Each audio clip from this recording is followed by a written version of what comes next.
আমি যেহেতু স্পোর্টসম্যান এবং আমার এই এলাকা সহ আমাদের ঢাকা মহানগরীতে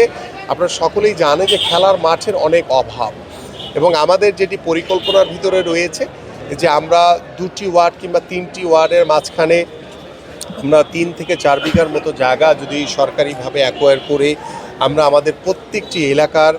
বাচ্চাদের জন্য আমাদের তরুণ যুব সমাজের জন্য আমরা খেলার উপযোগী মাঠ তৈরি করতে চাই এবং সেই মাঠ তৈরির চারিপাশে আমাদের ওয়াকওয়ে থাকবে। সেই ওয়াকওয়েতে আমাদের বয়োবৃদ্ধ বাবা মারা যারা বয়স্ক রয়েছেন তারা হেঁটে তাদের শরীরকে সুস্থ রাখবেন, এইভাবে আমাদের পরিকল্পনা রয়েছে। এবং আমি চাই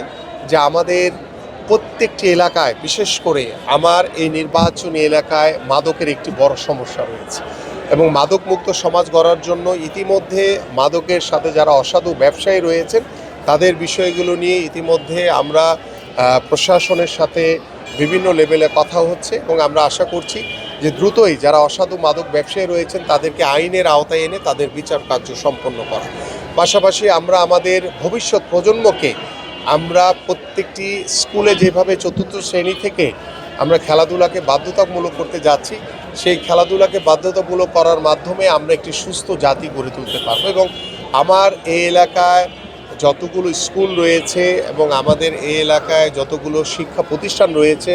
মাদ্রাসা রয়েছে, কারিগরি শিক্ষা প্রতিষ্ঠান রয়েছে, সবগুলোকেই আমরা খেলাধুলার আওতায় এনে তাদের মাধ্যমে আমরা খেলাধুলাকে একদম রুট লেভেলে ছড়িয়ে দিতে চাই। সবাই যে ন্যাশনাল প্লেয়ার হবে বিষয়টা এরকম না,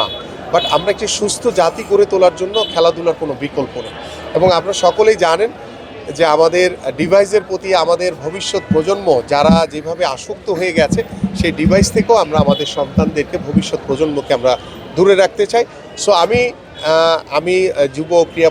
মন্ত্রণালয়ের দায়িত্বপ্রাপ্ত একজন প্রতিমন্ত্রী হিসেবে আমি আমার এলাকায় খেলাধুলার মাধ্যমে আমাদের যুব সমাজকে আমি নতুনভাবে ঢেলে সাজাতে চাই এবং যুব সমাজের যারা বেকার রয়েছে তাদেরকে বিভিন্ন প্রশিক্ষণের মাধ্যমে তাদের কর্মসংস্থান আমি নিশ্চিত করতে চাই ইনশাআল্লাহ।